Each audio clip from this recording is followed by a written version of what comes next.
Rolex, जब भी आप ये नाम सुनते हो तो आपके दिमाग में क्या आता है? एक ऐसी वॉच जो ना सिर्फ एक्यूरेट टाइम बताती है बल्कि ये भी बताती है कि इसको पहनने वाले का क्या टाइम चल रहा है, क्योंकि इस वॉच की स्टार्टिंग ही 4-5 लाख रुपए से होती है।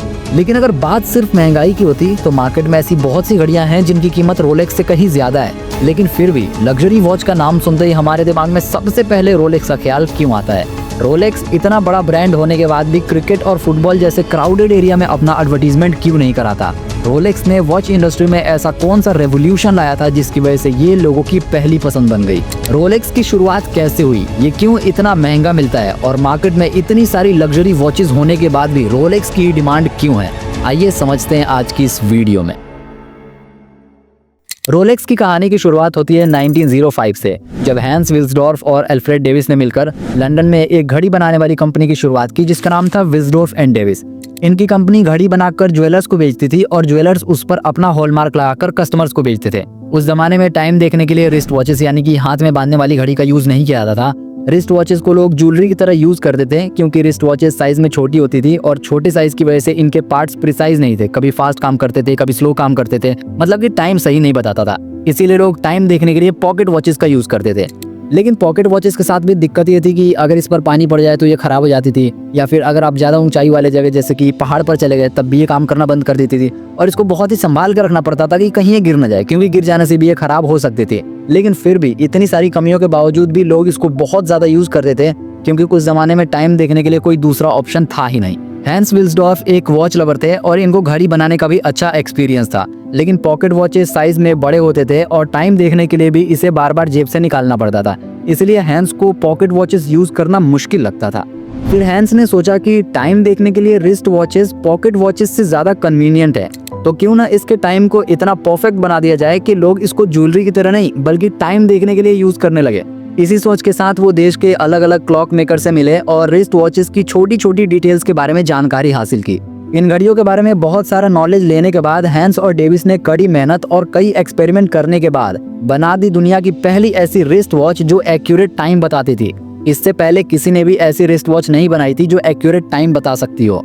हैंस और डेविस इन वॉचेस को डायरेक्ट कस्टमर्स को सेल नहीं करते थे, जैसा कि मैंने वीडियो के शुरू में ही कहा। पहले वो ज्वेलर्स को बेचते थे और ज्वेलर्स उस पर अपना हॉलमार्क लगाकर कस्टमर्स को बेचते थे।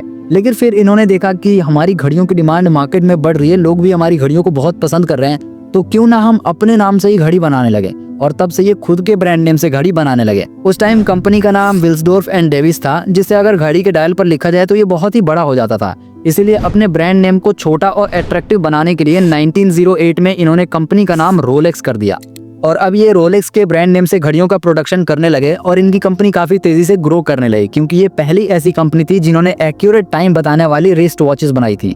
जिसके बाद रोलेक्स ने 1908 में ही अपना ऑफिस स्विट्जरलैंड में एस्टैब्लिश कर लिया और वहां से अपने ऑपरेशंस को मैनेज करने लगे।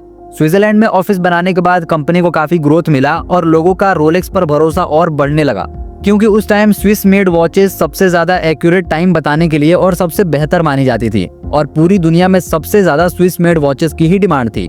ऐसे में रोलेक्स की घड़ियों पर जब लोग स्विस मेड का लेबल देखते तो बिना कुछ सोचे समझे उसे खरीद लेते थे क्योंकि स्विस मेड का लेबल ही हाई क्वालिटी, ड्यूरेबिलिटी और लग्जरी की निशानी थी। सब कुछ एकदम सही चल रहा था, लेकिन तभी 1914 में फर्स्ट वर्ल्ड वॉर शुरू हो गई और बिजनेस पर भी इसका बहुत ही बुरा असर पड़ा। यहाँ तक कि बहुत सारे वॉच फॉर्म्स बंद भी हो गए, लेकिन रोलेक्स नहीं। ये वो दौर था जिसमें रोलेक्स वॉचेस की डिमांड और बढ़ने लगी क्योंकि एक्यूरेट टाइम बताने के लिए और हर सिचुएशन में वर्क करने की क्वालिटी की वजह से सोल्जर्स को भी रोलेक्स वॉच दिया जाने लगा और इसका फायदा ये भी था कि पॉकेट वॉचेस की तरह इसे बार बार जेब से निकालना नहीं पड़ता था। लेकिन बुरी खबर तो ये थी कि उस टाइम ब्रिटिश गवर्नमेंट ने दूसरे देशों में एक्सपोर्ट होने वाली चीजों पर 33% टैक्स लगा दिया और ये रोलेक्स के लिए बहुत बड़ी चिंता की बात थी क्योंकि रोलेक्स का ज्यादातर बिजनेस एक्सपोर्ट पर ही डिपेंडेंट था। इस टैक्स की वजह से 1919 में रोलेक्स ने अपनी लंदन ऑफिस को जेनेवा स्विट्जरलैंड में शिफ्ट कर दिया, जहां आज भी रोलेक्स का हेडक्वार्टर है। अब रोलेक्स की घड़ियां एक्यूरेट टाइम तो बताती थी, लेकिन उस टाइम तक कोई भी ऐसी घड़ी नहीं थी जो वाटरप्रूफ या डस्ट प्रूफ हो और इसी चीज को ध्यान में रखते हुए रोलेक्स ने 1926 में रोलेक्स ओयस्टर को लॉन्च किया जो दुनिया की पहली वाटरप्रूफ वॉच थी। उस टाइम वाटरप्रूफ वॉच एक बहुत बड़ी इनोवेशन थी, लेकिन ये सक्सेसफुल तो तभी होती जब ज्यादा से ज्यादा लोगों को पता चलता। अब इसके लिए न्यूज़पेपर या फिर मैगजीन्स में ऐड भी दे दें, फिर भी लोग तो यही कहेंगे कि भाई हम कैसे मान लें कि ये वाटरप्रूफ वॉच है। इसीलिए रोलेक्स ने इसका एडवर्टीजमेंट कहीं नहीं कराया। उस टाइम ऐसा दौर चल रहा था कि हर खेल में लोग वर्ल्ड रिकॉर्ड बनाना चाहते थे, क्योंकि जब आप वर्ल्ड रिकॉर्ड बनाते तो पूरी दुनिया आपको याद रखती और न्यूज़पेपर के फ्रंट पेज पे आपका ही नाम होता था। रोलेक्स ओयस्टर के लॉन्च के 1 साल बाद यानी 1927 में मर्सिडीज ग्लेड्स नाम की एक स्विमर थी जो वर्ल्ड रिकॉर्ड बनाना चाहती थी। इसके लिए उन्हें लगभग 34 किलोमीटर चौड़े इंग्लिश चैनल को तैर कर इंग्लैंड से फ्रांस तक पहुंचना था। इंग्लिश चैनल एक समुद्री जलस्तराई है जो इंग्लैंड और फ्रांस के बीच में है। यहाँ पर रोलेक्स को अपनी क्वालिटी साबित करने का एक सुनहरा मौका मिल गया। उन्होंने उस स्विमर से जाके कहा कि अगर आप तैर रहे हो तो हमारी घड़ी पहन लो, ये वाटरप्रूफ है और इससे आपको टाइम कैलकुलेट करने में आसानी होगी। तो उस स्विमर ने क्या किया कि किसी चीज की हेल्प से उस घड़ी को अपने गले में लटका लिया। 10 घंटे लगातार पानी में तैरने के बाद उस लेडी की बॉडी फ्रीज हो गई और लगभग 80% इंग्लिश चैनल पार करने के बाद वो आगे तैर नहीं पाई, इसलिए उन्हें पानी से बाहर निकाल लिया गया। हालांकि ऐसा करने वाली ये हिस्ट्री की पहली स्विमर थी, इसलिए अखबारों में भी इनका नाम खूब चर्चित हुआ और साथ में रोलेक्स का भी। उस महिला का दावा तो पूरा नहीं हुआ, लेकिन रोलेक्स का काम बन गया। दरअसल 10 घंटे तक पानी में रहने के बाद भी रोलेक्स ओयस्टर के टाइम में 1 सेकंड का भी फर्क नहीं पड़ा था। रोलेक्स ने लंदन के डेली मेल न्यूज़पेपर में इस इवेंट का ऐड करवाकर रोलेक्स ओयस्टर को और पॉपुलर कर दिया और अब रोलेक्स पूरी दुनिया में एक रेवोल्यूशनरी वॉच बन चुकी थी और लोग इसके लिए क्रेजी हो गए। क्या आपने इस घड़ी में कुछ नोटिस किया? इस घड़ी को देखो, इसमें कुछ मिसिंग लग रहा है। यस, रोलेक्स का क्राउन लोगो। इसमें रोलेक्स का क्राउन लोगो नहीं है, क्योंकि रोलेक्स अभी तक जो घड़ियां बना रही थी उसमें सिर्फ रोलेक्स का नाम लिखा होता था। फिर 1931 में रोलेक्स ने आइकॉनिक क्राउन लोगो को ट्रेडमार्क किया और उसके बाद से रोलेक्स की जितनी भी घड़ियां आई उसमें रोलेक्स का क्राउन लोगो भी शामिल हो गया।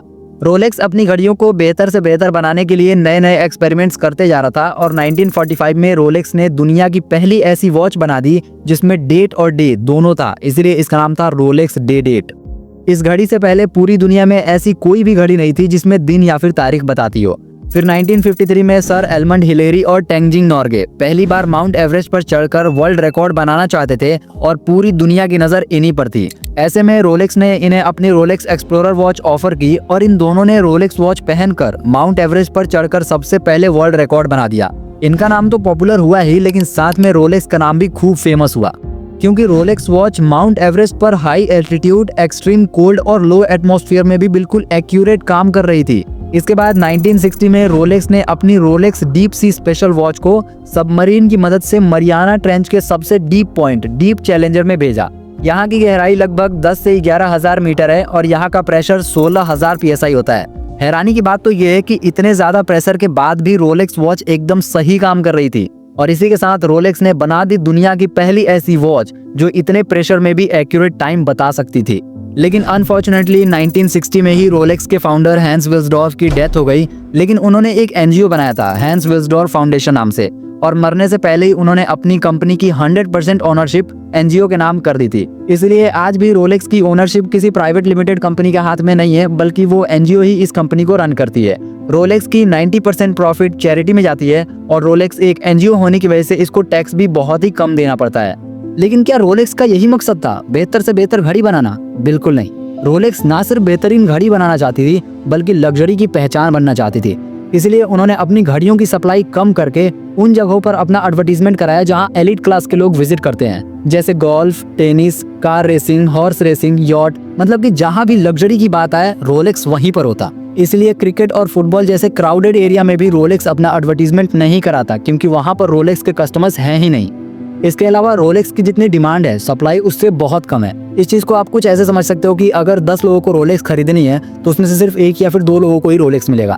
यही रीजन है कि रोलेक्स की घड़ी को खरीदने के लिए 1 या फिर 2 साल का वेटिंग पीरियड भी होता है। डिपेंड करता है कि आप कौन सा मॉडल ले रहे हो। असल में रोलेक्स घड़ी बेचती नहीं है, रोलेक्स बेचती है सक्सेस, अचीवमेंट। अगर आपके पास रोलेक्स है मतलब आपने कुछ अचीव कर लिया है। रोलेक्स को लोग टाइम देखने के लिए या फिर अच्छी है, ब्रांडेड है इसलिए नहीं खरीदते हैं, बल्कि रोलेक्स एक स्टेटस सिंबल है। आपके पास रोलेक्स का होना ही आपकी सक्सेस को दिखाता है और इसीलिए रोलेक्स इतना महंगा मिलता है और इसको लेने के लिए वेट भी करना पड़ता है, क्योंकि रोलेक्स सिर्फ एक घड़ी नहीं है बल्कि एक स्टेटस सिंबल है। आज की वीडियो में बस इतना ही। कमेंट करके बताना आपकी फेवरेट वॉच कौन सी है। चैनल को बिल्कुल सब्सक्राइब कर सकते हो और अगर फेसबुक पर देख रहे हो तो पेज को फॉलो भी कर सकते हो। मिलते हैं नेक्स्ट वीडियो में एक और अमेजिंग टॉपिक के साथ, तब तक के लिए बाय बाय।